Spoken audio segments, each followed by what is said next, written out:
Academy के YouTube channel पर आप सभी साथियों का स्वागत है। डियर बात करेंगे शिक्षा जगत से जुड़ी हुई तमाम महत्वपूर्ण खबरों पर। लेकिन सबसे पहले बात करेंगे पूर्व प्रधानमंत्री आदरणीय मनमोहन सिंह जी का निधन हो चुका है। बड़े फैसले पर बात करेंगे। 3 लाख सरकारी नौकरियों की घोषणा कर दी गई है। तरदर्द शिक्षकों के धरने से जुड़ी अपडेट पर बात करेंगे। सिपाही भर्ती गड़बड़ी की जांच पर बात करेंगे। उत्तर प्रदेश में बेसिक विभाग बेपटरी हो रहा है, उस पर भी बात करेंगे।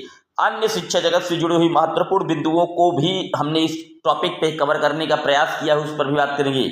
लेकिन जितने लोग चैनल पर पहली बार जुड़ रहे हैं, सब्सक्राइब करके बेल आइकन प्रेस कर लीजिए। डियर आपकी स्क्रीन पर पहली अपडेट आप देख सकते हैं।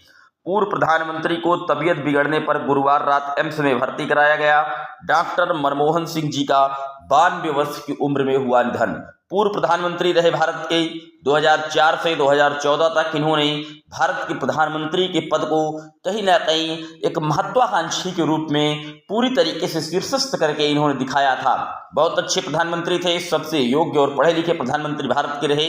ये इकोनॉमिक्स के क्षेत्र में पीएचडी की उपाधि से पूरी तरीके से कहीं ना कहीं अलंकृत थे और इन्हीं की देन है कि भारत में वित्तीय आपातकाल लगने से बच गया था। ये बहुत बड़े अर्थशास्त्री थे और इनकी आत्मा को भगवान पुण्य आत्मा को इनको कहीं ना कहीं शांति दे, क्योंकि देश के दिग्गज नेताओं में खुमार थे इनका और हमेशा ज़्यादा बयानबाजी नहीं करते थे, मौन तरीके से रहते थे, लेकिन अच्छी प्रतिभा थी। पूर्व प्रधानमंत्री डॉक्टर मनमोहन सिंह जी का रात्र में निधन हो गया एम्स में।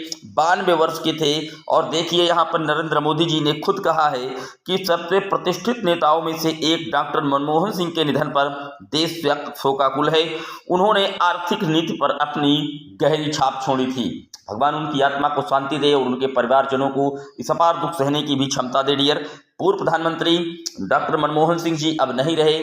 92 वर्ष की उम्र में उनका एम्स में निधन हो चुका है। डियर बात कर लेते हैं अगली अपडेट की। अगली अपडेट आप देख सकते हैं। नए साल में 3 लाख नौकरियां देंगे, सीएम ने कहा है। मुख्यमंत्री नीतीश कुमार ने ऐलान कर दिया कि नए साल में 3 लाख लोगों को सरकारी नौकरी दी जाएगी। साथ ही 10 लाख को रोजगार मुहैया कराया जाएगा। उन्होंने कहा कि हम लोगों ने 10 लाख लोगों को सरकारी नौकरी देने के लक्ष्य को बढ़ा करके 12 लाख किया है। 9 लाख को सरकारी नौकरी दे दी गई। वहीं 34 लाख के लक्ष्य के विरुद्ध अब 24 लाख लोगों को रोजगार मुहैया कराया जाएगा। तो आप जानते हैं डियर, बिहार वाकई ऐसा राज्य बनता जा रहा है जो कहीं ना कहीं रोजगार के मामले में अव्वल राज्य गिना जा रहा है। बात करें अगर शिक्षक भर्ती की, तो आपने देखा कई चरणों में इन्होंने शिक्षक भर्तियां की हैं और नए साल में ये फिर शिक्षक भर्ती करने जा रहे हैं। इन्होंने ऐलान कर रखा है कि किस विभाग में कितनी भर्तियां करेंगे। 3 लाख भर्तियों का इन्होंने पिटारा खोल दिया है। डियर बात कर लेते हैं अगली अपडेट की। अगली अपडेट आप देख सकते हैं। शिक्षक भर्ती उच्च माध्यमिक में 12,000 से अधिक अभ्यर्थी उत्तीर्ण किए गए हैं। बीपीएससी ने जारी कर दिया परीक्षा का परिणाम। 50% सीटें खाली, कई विषय में नहीं मिले शिक्षक। बिहार लोक सेवा आयोग ने गुरुवार को शिक्षक नियुक्ति के तीसरे चरण का अंतिम रिजल्ट जारी कर दिया। उच्च माध्यमिक शिक्षकों के 12,960 अभ्यर्थियों को सफलता मिली है। शिक्षा विभाग के अंतर्गत उच्च माध्यमिक के 29 विषय में 12,479 माध्यमिक के स्पेशल शिक्षक, 171 SC/ST विभाग के उच्च शिक्षा में 201 और SC/ST विभाग के 6ठी से 10वीं में 109 को सफलता मिली है। सभी विषयों का रिजल्ट जारी कर दिया गया है। सभी विभागों को मिलाकर के 24,500 से अधिक पदों के लिए रिक्तियां निकाली गई थी, लेकिन करीब 25 जो आप देख सकते हैं करीब 50% सीटें खाली रह गईं। कहीं पर 50,000 तक जो अभ्यर्थी थे वो भी क्वालिफाइड नहीं कर पाए, मतलब टफ था पेपर।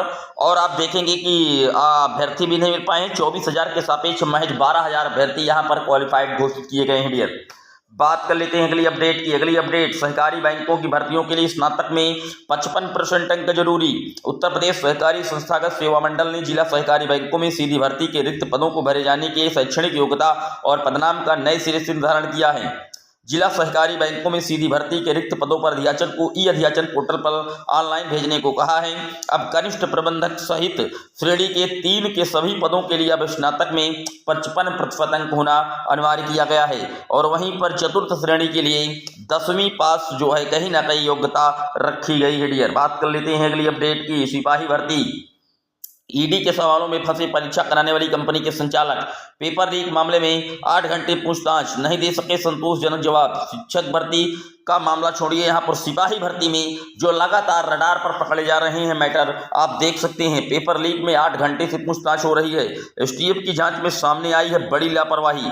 सिपाही भर्ती सीधी भर्ती के पेपर लीक मामले में लिखित परीक्षा कराने वाली गुजरात की एजुटेस्ट सॉल्यूशन प्राइवेट लिमिटेड कंपनी के संचालक विनीत आर्या से प्रवर्तन निदेशालय ने मंगलवार को करीब 8 घंटे तक पूछताछ की। विनीत कई सवालों को संतोषजनक जवाब नहीं दे सके। उन्होंने कंपनी द्वारा लापरवाही बरते जाने के आरोप को खारिज कर दिया। ईडी उन्हें जनवरी के दूसरे सप्ताह में दोबारा तलब करने की तैयारी में है। फरवरी में हुई सिपाही भर्ती परीक्षा का पेपर लीक होने के बाद ईडी ने भी केस दर्ज कर जांच शुरू की थी। आप जानते हैं एजुसेट कंपनी के माध्यम से सिपाही भर्ती पेपर लीक हुआ था, जहां पर पूरे तरीके से परीक्षा को निरस्त करना पड़ा था।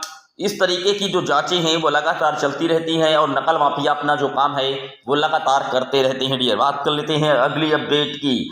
अगली अपडेट, ट्रेडर शिक्षकों का बहाली व वेतन के लिए धरना जारी है।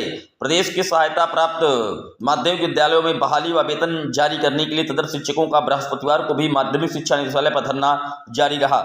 माध्यमिक शिक्षा निदेशालय पर धरना जारी करने में संघर्ष समिति के प्रांतीय संयोजक राजमणि सिंह ने कहा कि न्यायालय ने वर्ष 2000 के बाद तैनात ट्रेडर शिक्षकों को वेतन भुगतान करने का आदेश दिया है। इसके बावजूद अभी भी शिक्षकों का वेतन नहीं दिया जा रहा है। कहा जा रहा है कि 18 दिसंबर से अनवरत धरना व याचना कार्यक्रम निदेशालय पर चल रहा है। आज तक कोई भी अधिकारी शिक्षकों की सुध लेने नहीं आया। मुख्यमंत्री स्वयं इस मामले को गंभीरता से देखते हुए वेतन भुगतान और सेवा सुरक्षा का आदेश दे। आप देख सकते हैं तदर्थ शिक्षकों की बहाली व वेतन को लेकर के जो धरना प्रदर्शन है वो लगातार चल रहा है और कहीं ना कहीं धरना करने वाले जो समिति के अध्यक्ष है, जो नेता हैं, उन्होंने मांग की है कि मुख्यमंत्री जी अब इस पर अपना जो स्पष्ट आदेश है वेतन भुगतान इत्यादि का वो जारी करें। डियर, बात कर लेते हैं अगली अपडेट की। अगली अपडेट आप देख सकते हैं, एक विद्यालय भवन में 7 स्कूल संचालित, बैठने की भी जगह नहीं है। नगर में बेसिक स्कूलों की शिक्षा व्यवस्था हुई है बेपटरी। 46 में 36 विद्यालय चल रहे पुराने भवन में, जमीन पर बैठकर पढ़ाई करने के लिए मजबूर है विद्यार्थी।